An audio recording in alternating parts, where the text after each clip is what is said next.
कुछ बातचीत होगी, कुछ होगा चर्चाओं का दौर। इसीलिए तुम्हें चाय पे बुलाया है। नमस्कार साथियों, स्वागत है आप सबका माध्यम टीवी के सबसे खास कार्यक्रम नीलकंठ चाय पे चर्चा में। आज हमारे साथ स्टूडियो में मौजूद हैं अलवर जिला पुलिस अधीक्षक तेजस्विनी गौतम। मैडम, स्वागत है सबसे पहले तो आपका। Thank you so much Rupak ji. जी, और दूसरे हमारे साथ मौजूद हैं रोटरी क्लब के पदाधिकारी हैं नीरज जैन सर। सर, स्वागत है आपका। नमस्कार मैडम, आज जिस चर्चा के लिए आज हम यहाँ एकत्र हुए हैं वो चर्चा जुड़ी हुई है हमारे शहर की व्यवस्थाओं से और सुरक्षा से। कोविड पीरियड चल रहा है इस समय, आप देख रहे हैं कि किस तरीके की मारामारी हो रही है, लोगों के रोजगार छूट गए हैं। ऐसे में कहीं ना कहीं आपराधिक जो घटनाएं हैं उनकी बढ़ोतरी हो रही है। उसके अलावा कोविड के जो पेशेंट्स हैं उनमें भी बेतहाशा वृद्धि हो रही है। पुलिस के क्या दायित्व हैं और किस तरीके से पुलिस उन दायित्वों का निर्वहन करेगी? जी मैडम। देखिए रूपक जी, मैं आपको बताना चाहूँगी कि कोविड की ये जो महामारी पैंडेमिक एकदम से आया, ये सबके लिए एक चुनौतीपूर्ण समय था और अभी भी बरकरार है। और पुलिस के लिए ये मेरे को लगता है शायद पहली बार था कि हमें एक 144 धारा की लॉ एंड ऑर्डर के पॉइंट ऑफ व्यू से नहीं, बल्कि एक डिजीज़ के पॉइंट ऑफ व्यू से, एक पैंडेमिक के स्प्रेड के पॉइंट ऑफ व्यू से हमें पालना करानी थी। सबसे पहले पुलिस को अपना व्यवहार चेंज करना था, साथ ही साथ जनता के साथ एक ऐसा जुड़ाव जिसमें ये उनको समझाना कि जो भी सख्ताई आपके साथ की जा रही है या आपके घरों से आपको बाहर नहीं निकलने दिया जा रहा है, तो वो आपके और आपके परिवार की सुरक्षा के लिए है। और साथ ही साथ ये जानते हुए कि हम अगर सड़कों पे खड़े हैं तो वापस जब घर जाएंगे तो हम लोग as carriers, as potent carriers of this disease अपने परिवार वालों को इन्फेक्ट कर सकते हैं। तो कैसे पर्सनली एक पुलिस वाले ने अपने परिवारजन से दूर रहकर एक कोरोना योद्धा की तरह काम किया है, और सेकेंडली अपनी प्रोफेशनल ड्यूटी को पूरा समय देते हुए, कोरोना को आज 6-7 महीने से ज़्यादा हो गया है, लेकिन पुलिस में अभी भी छुट्टी बंद है और हम लोग सड़कों पे खड़े हैं। साथ ही साथ जैसे अनलॉकडाउन हुआ है उसके बाद से व्यावसायिक चीज़ें लाइन पर आई हैं, क्योंकि हमने ये रियलाइज़ किया है कि राज्य सरकार की गाइडलाइंस और उन सब के मुताबिक भी कि कब तक हम कोरोना से लॉकडाउन में रहेंगे, वो पॉसिबल नहीं है। लोगों का इकोनॉमिक बैकग्राउंड जो है वो इसमें गड़बड़ा रहा था। सबको जीने की एक आर्थिक सहायता की आवश्यकता थी। सरकार ने अपनी तरफ से बहुत कुछ किया, बट फिर भी आम जिंदगी शुरू करने के लिए बहुत ज़रूरी था कि अनलॉकडाउन हो। अनलॉकडाउन के साथ साथ हमने ये देखा कि कोरोना जो हमारी प्रायोरिटी था और आज भी है, उसके साथ साथ हमारी जो मेजर जिम्मेदारी है वो कानून व्यवस्था की और क्राइम प्रिवेंशन और क्राइम डिटेक्शन की, तो उस चीज़ में काफ़ी बढ़ोतरी हुई। हमारे लिमिटेड रिसोर्सेज के साथ बहुत ज़्यादा बढ़ोतरी हुई। क्राइम के ऊपर नियंत्रण रखना, बढ़ते क्राइम को देखना, क्योंकि अर्थव्यवस्था डगमगाई तो जो छोटे मोटे चोर उचक्के भी थे या पॉकेट मार थे वो भी बड़ी बड़ी घटनाएं करने लग गए, वारदातें करने लग गए। लोगों ने 1000-1200 तक की लूट की घटनाएं होने लगी हैं पूरे देश में, और ऐसी घटनाएं हम रोज़ देख रहे हैं और शायद ये एक बढ़ता हुआ ट्रेंड भी है। तो हमारे लिए ये एक चैलेंज बहुत आया कि कैसे कोरोना, अपनी पर्सनल सेफ्टी, अपने परिवार की सेफ्टी और क्राइम प्रिवेंशन, इन 3 फ्रंटों पे जो हमारी ये लड़ाई स्टार्ट हुई उसको हम कैसे ज़िंदा रखें और कैसे हम साथ ही साथ अपने आप को मोटिवेटेड रखें, क्योंकि 7 महीने की एक लगातार जद्दोजहद के बाद कैसे इंसान ही हैं, कोई कंप्यूटर नहीं है, क्या शरीर थकते हैं, मानसिक दबाव आते हैं, उनके बावजूद भी हम लोगों को पूरा अपने स्टाफ को मोटिवेटेड रख के ये काम करने में डेफिनेटली बहुत चैलेंज आया। कोशिश हम पूरी कर रहे हैं। इसमें सबसे मैं धन्यवाद देना चाहूँगी अलवर ज़िले के पुलिस मित्रों का, अलवर ज़िले के सीएलजी मेंबर्स का, अलवर ज़िले की जनता का, जिसने पुलिस का साथ देते हुए आगे आकर हमारा साथ दिया। बहुत जगहों पे हमने देखा कि नाकों पे, गश्त में, प्रॉपर लॉकडाउन के दौरान पालना कराने में बहुत हद तक हमारे जो पुलिस मित्र हैं वो कंधे से कंधा मिलाकर पुलिस के साथ खड़े हुए हैं। तो ये बात हमारे लिए भी एक बहुत अच्छी सीख थी कि जनता और पुलिस अलग नहीं है। जब तक जनता और पुलिस के बीच में संवाद नहीं होगा, जनता और पुलिस एक दूसरे का हाथ नहीं बटाएगी, तब तक शायद पूरी सोसाइटी में एक पर्टिकुलर लॉ एंड ऑर्डर और क्राइम प्रिवेंशन करने में कहीं ना कहीं चूक रह जाएगी। जी नीरज जी, आप रोटरी क्लब से जुड़े हुए हैं और भी कई सामाजिक संगठनों से जुड़े हैं, तो क्या लगता है कहीं सामाजिक संगठनों का भी इसमें बहुत बड़ा भूमिका है क्या इस पूरे सिस्टम को सुधारने में? क्योंकि कोविड प्रोटोकॉल और सिस्टम जो सरकार और गाइडलाइन जिस तरीके की आई हैं कि भाई मास्क के बिना हम जाएंगे नहीं, मास्क लगाएंगे, सोशल डिस्टेंसिंग बनाए रखेंगे, बार बार हाथ धोएंगे, जिस तरीके के जो नियम हैं उनको बताने के लिए, आम जन तक पहुंचाने के लिए जो संस्थाएं हैं वो कितना काम कारगर सिद्ध हो रही हैं और कितना काम कर रही हैं पुलिस और प्रशासन के साथ मिलकर? जी नीरज जी। निश्चित रूप से रूपक जी, जैसा मैडम ने बताया अभी कि पेंडेमिक को लेके हम लोग कोई भी तो तैयार नहीं थे, और इतना बड़ा स्प्रेड पहले सुनते थे कि 100 साल पहले, हर 100 साल में ये रिपीट होता है, लेकिन 100 साल पहले इसका स्प्रेड इतना फास्ट नहीं था, क्योंकि पहले अपन ये मानते हैं कि दुनिया कंपैरेटिवली थोड़ी बड़ी थी। आज जब संचार माध्यम या जो ट्रांसपोर्टेशन के साधन बढ़ने से दुनिया छोटी हुई है, तो उसका कहीं ना कहीं ये खामियाजा भी हुआ है कि चीज़ें जो है कहीं ना कहीं कैरी बहुत तेज़ी से हो रही है, और उसी का परिणाम है कि आज बहुत कम अवधि में कोविड वैश्विक महामारी के रूप में स्थापित हुआ, जो शायद अपने आप में अभूतपूर्व घटना है, और इतने बड़े पूरे संसार को जिसने चपेट में लिया है, ये निश्चित रूप से युगांतकारी घटना है और महत्वपूर्ण अपना एक स्थान रखती है। जहाँ तक सामाजिक संगठनों के जुड़ाव की बात है, इसमें जैसा आपको पता है, अलवर का तो एक अनुकरणीय उदाहरण है राजस्थान में, क्या देश भर में, कि जैसे ही कोविड यहाँ स्टार्ट हुआ तो यहाँ प्रशासन की और सामाजिक संगठनों की एक टीम तैयार हुई, और शायद ऐसा एक जिला या ऐसा एक शहर है जहाँ पे रात को एक मैसेज डाल दिया गया था कि अब कोई शहर में भूखा तो नहीं है।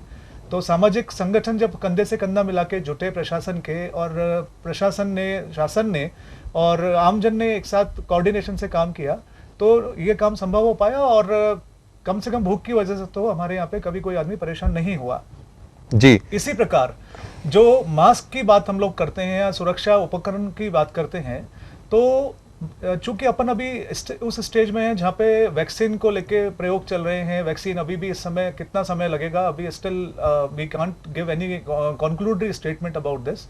तो ऐसे में मास्क यानी बचाव ही एकमात्र अपने पास में जो है माध्यम है, और मास्क की वजह से जो स्प्रेड है, हम ये कहें बिल्कुल खत्म हो जाएगा ऐसा तो नहीं है, लेकिन बहुत हद तक हमारा बचाव उससे होगा, क्योंकि जो सलाइवा कांटेक्ट है, जो बेसिकली बात हम लोग कर रहे हैं, तो वो डायरेक्ट एक ऑब्स्टिकल का काम करता है, और हाइजीन रिलेटेड जो प्रैक्टिसेस है उसमें मास्क एक अपने आप में महत्वपूर्ण माध्यम है, अतः उपयोग करना चाहिए। और समाज अपने अपने स्तर पे इसके लिए अगर ठान लें कि जिस प्रकार कोई भूखा नहीं रहा, उसी प्रकार अगर कोई बिना मास्क के व्यक्ति है तो उसको डिमोटिवेट भी करें हम लोग।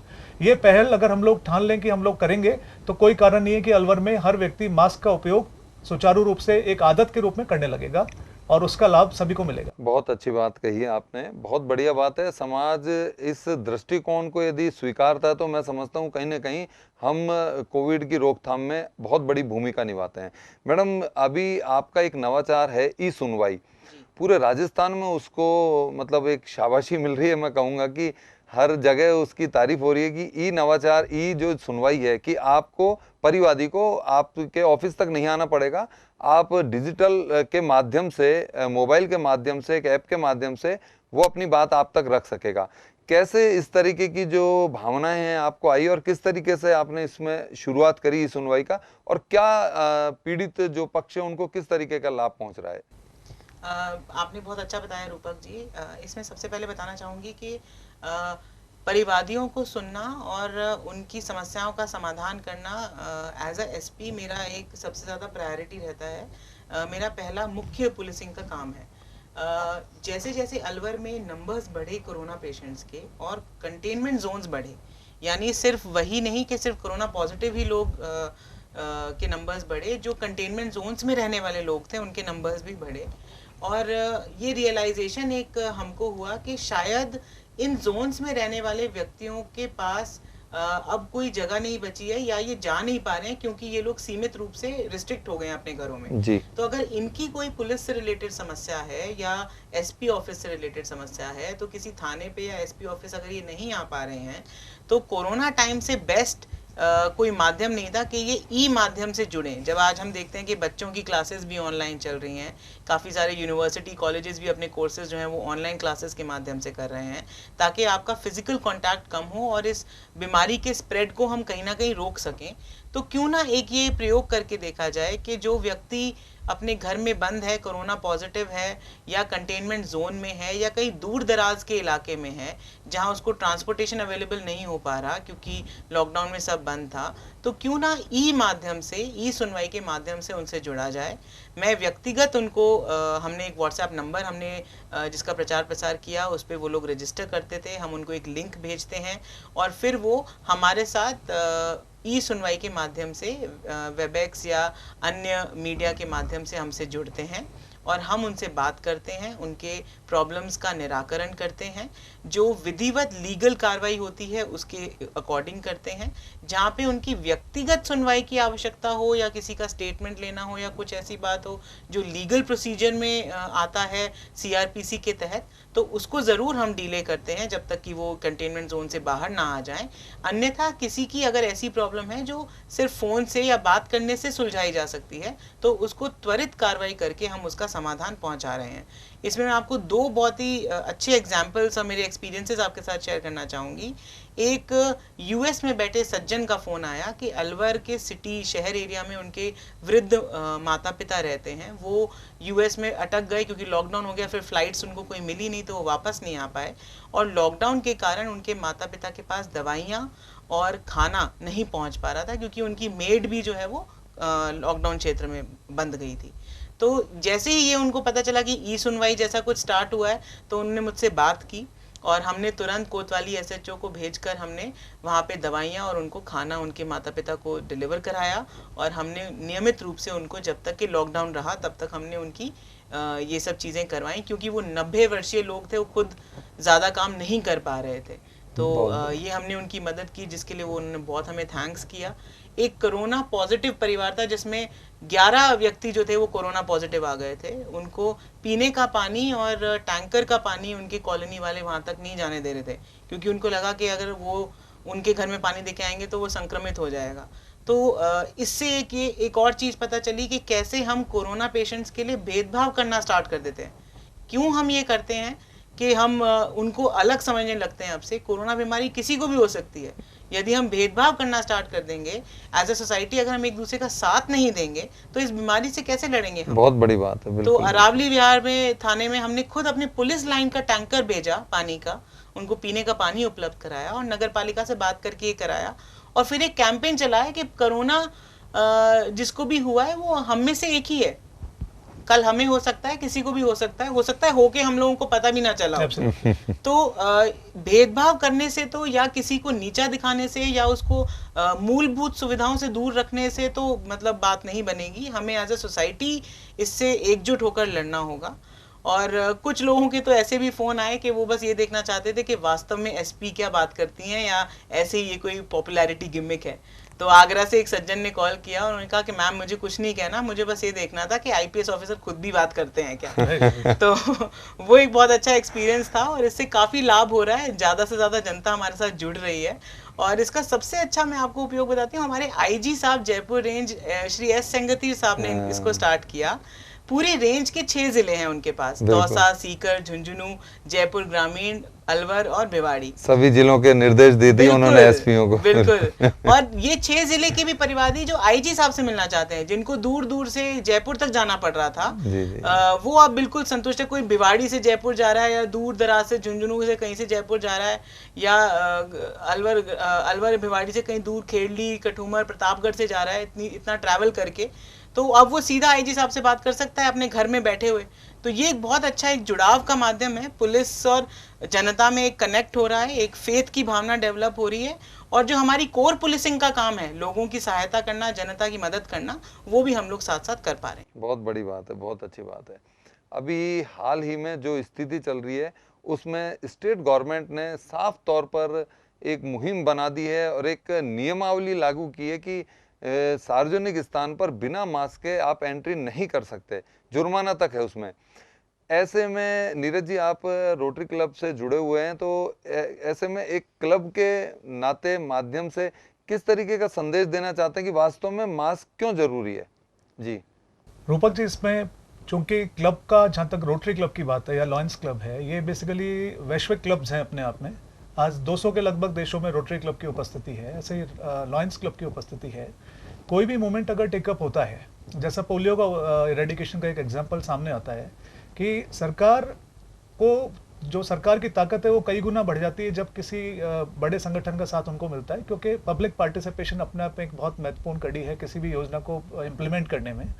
तो रोटरी क्लब ने अलवर में भी, अलवर में आपको इनफैक्ट बताऊं कि 3053 डिस्ट्रिक्ट है हम लोगों का, तो उसमें राजस्थान और मध्य प्रदेश के लगभग 75 के करीब क्लब आते हैं और लगभग 32 के करीब शहर आते हैं, जिसमें मतलब राजस्थान में जोधपुर, बीकानेर, अजमेर, किशनगढ़, मदनगंज, भरतपुर आदि शामिल है और मध्य प्रदेश के ग्वालियर, बारा, अंता, भिंड, मुरैना वगैरह शामिल हैं। तो ऐसे में कोई प्रोजेक्ट अगर हमारा डिस्ट्रिक्ट टेकअप करता है तो वो उसको पैन डिस्ट्रिक्ट प्रोजेक्ट के रूप में हम लोग कन्वर्ट करते हैं। और आपको जान के हर्ष होगा कि रोटरी ने भारत सरकार को भी 100 करोड़ से ऊपर का कंट्रीब्यूशन दिया है और स्थानीय स्तर पर तो जो योगदान है, चाहे वो हॉस्पिटल्स को मेडिकल इक्विपमेंट्स हैं या मास्क आदि का वितरण है, आपको खूब अच्छे से ज्ञात है कि होप सर्कस पे और अलग अलग मार्केट्स में रोटरी क्लब के माध्यम से ये अवेयरनेस कैंपेन चालू की गई कि no mask, no selling, no customer entertainment, इस तरह के कैंपेन्स अपन लोगों ने चालू किए।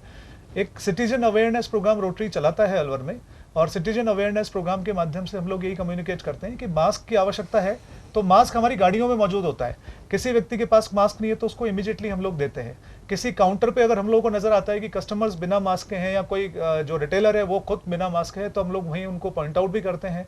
व्हाट्सएप ग्रुप्स जो हमारे हैं उनके माध्यम से उस चीज़ को सर्कुलेट भी करते हैं ताकि पुलिस भी तुरंत उस पर कार्रवाई करे। और जब 150 जगह ऐसा एक जो पुलिस मित्र वाला कॉन्सेप्ट है बेसिकली कि जैसे ही पुलिस की नोटिस में आता है और औचक निरीक्षक के दौरान इस तरह की कुछ कार्रवाई हो जाती है तो उससे बाकी एक पर्टिकुलर एक्टिविटी से बाकी मार्केट में भी इस चीज़ का प्रभाव जाता है। और इसको आदत बनाने के लिए कुछ हद तक थोड़ा सा हम सबको अवेयर होना पड़ेगा, तभी इसकी सही मायने में जो उपयोगिता है वो सिद्ध हो सकती है। बहुत बढ़िया, बहुत बढ़िया जी। मैडम, अभी नो मास्क नो एंट्री का एक कैंपेन चलाया जा रहा है जी। पुलिस जुर्माना भी कर रही है उन लोगों पर जो सार्वजनिक स्थानों पर बिना मास्क के घूम रहे हैं जी। लेकिन क्या लग रहा है कि जुर्माना इस चीज का हल है क्या? इसके लिए पुलिस एक कैंपेन चला रही है कि नो मास्क नो एंट्री, शायद वो 1-2 दिन में ही शुरू होगा आपका कैंपेन, और उस कैंपेन का क्या तो प्रभाव रहेगा और क्या जनता तक आप इस बात को संदेश के रूप में पहुंचाना चाह रही हैं? जी देखिए, माननीय मुख्यमंत्री महोदय राजस्थान के निर्देशानुसार एक नो मास्क नो एंट्री का कैंपेन पूरे राज्य भर में चलाया जा रहा है। अभी कुछ ही दिन पहले मुख्यमंत्री महोदय ने जो हमारे मेजर डॉक्टर्स हैं जो कोविड में लगे हुए हैं इंडिया लेवल के फेम के, उनके साथ बातचीत की और उन्होंने एक चीज़ बताई उसमें डॉक्टर त्रिहान थे, डॉक्टर संदीप थे। उन्होंने ये बताया कि अगर संपूर्ण जनता भारत की 100% लोग अगर 4 हफ्ते तक मास्क लगा लेते हैं तो इस पर्टिकुलर बीमारी का स्प्रेड हम रोक सकते हैं। तो यानी 4 हफ्ते बाद फिर ये बीमारी किसी को भी नहीं होगी, जिसको होगी वो या तो ठीक हो चुका होगा और या फिर वो स्प्रेड नहीं कर पाया होगा आगे, अगर हमने मास्क लगाना 100% कंप्लायंस अगर हमने करवा दी तो ये चीज उसी को देखते हुए नो मास्क नो एंट्री का एक कैंपेन चलाया जिसमें आज हम शुरुआत उसकी करने जा रहे हैं। और उसके बाद जो सिटी के जो एंट्री पॉइंट्स हैं वहां पे एक बूथ लगा के नो मास्क नो एंट्री और ask for a mask campaign Alwar police शुरू करने वाली है, जिसमें सख्ती और निवेदन दोनों चीजें हैं। सख्ती उन लोगों के साथ जो बार बार रिपीट ऑफेंडर कर रहे हैं, समझाने के बाद भी नहीं समझ रहे हैं, और निवेदन उन लोगों से जो भूलवश भूल गए हैं लेकिन उनको ये एहसास दिलाना जरूरी है कि ये पुलिस के मतलब ये आपकी सुरक्षा के लिए है। Just like use of helmet आप चालान के डर से लगाना ना शुरू करें, आप हेलमेट लगाएं क्योंकि वो आपकी जिंदगी की सुरक्षा के लिए है। वैसे ही मास्क आपकी और आपसे जो भी लोग मिल रहे हैं, आप जिन लोगों से मिल रहे हैं, आपके परिवार, आपकी नॉर्मल जनता, हम सब कुलीग्स आपके सामाजिक लोग, उन सब की सुरक्षा के लिए जरूरी है कि हम सब एक एक व्यक्ति के ऊपर ये जिम्मेदारी है कि वो मास्क लगाए। इसीलिए मास्क नहीं तो एंट्री नहीं, नो मास्क नो एंट्री का कैंपेन शुरू किया गया है। और जैसा कि आपने कहा कि चालान का प्रोविजन है, सख्ती है। पुलिस ने आज तक 30,000 चालान भी काटे हैं, अलवर पुलिस ने लगभग मतलब 30,000 से ज्यादा भी हैं। लेकिन उसके बाद भी हम कहीं ना कहीं देखते हैं कि आज हम बाजार में जाते हैं तो पुलिस की गाड़ी जाती है तो गले से हम मास्क ऐसे ऊपर कर लेते हैं और फिर वो हम नीचे कर लेते हैं। तो जब तक मतलब एक एक व्यक्ति अपनी रिस्पॉन्सिबिलिटी नहीं समझेगा, एक एक व्यक्ति को ये नहीं समझ में आएगा कि मैं मास्क लगा रहा हूँ अपनी सुरक्षा के लिए और सामने वाले की सुरक्षा के लिए, तो वो दोनों के लिए जरूरी है, तब तक कोई भी सख्ती कोई भी निवेदन काम नहीं करेगा। इसमें एज अ सोसाइटी हम सबको मिलकर काम करना है, चाहे वो प्राइवेट लोग हैं, चाहे वो सरकारी संगठन है, पुलिस प्रशासन है, ट्रैफिक पुलिस है, कोई भी है, हम सबको इसमें मिलकर काम करना है। क्योंकि हर जगह पुलिस हर वक्त मौजूद नहीं हो सकती, इसलिए अपनी पुलिस आप लोग खुद बने। मेरा तो यही आपके माध्यम से ये निवेदन रहेगा बहुत बढ़िया, कि बहुत हम बढ़िया। सब अपनी पुलिस खुद बने। हमें क्यों जरूरत हो किसी चालान की या किसी दूसरे व्यक्ति के आके हमें टोकने की, हम क्यों ना खुद बने इसकी पहरेदार, कोरोना वॉरियर। हर मेरा फर्ज हम लोग क्यों नहीं इसको निभाएं कि ये मेरा अलवर है और मेरा फर्ज है इसके लिए। आज बुजुर्ग वर्ग जो हमारे कहते हैं कि सांस है तो आस है, बिल्कुल या तो मास्क है तो सांस है कि कावड़ बिल्कुल तक लागू होगी। बिल्कुल बिल्कुल। तो देखा साथियों आपने कि हम अपने तरीके को, अपने सिस्टम को जागरूक करके इस कोरोना महामारी की रोकथाम और बचाव कर सकते हैं और अपने देश का भविष्य सुंदर और सुदृढ़ बना सकते हैं। आप आज आप लोग स्टूडियो में पधारे वार्ता के लिए, आप लोगों का बहुत बहुत धन्यवाद। नमस्कार। कुछ बातचीत होगी, कुछ होगा चर्चाओं का दौर, इसीलिए तुम्हें चाय पे बुलाया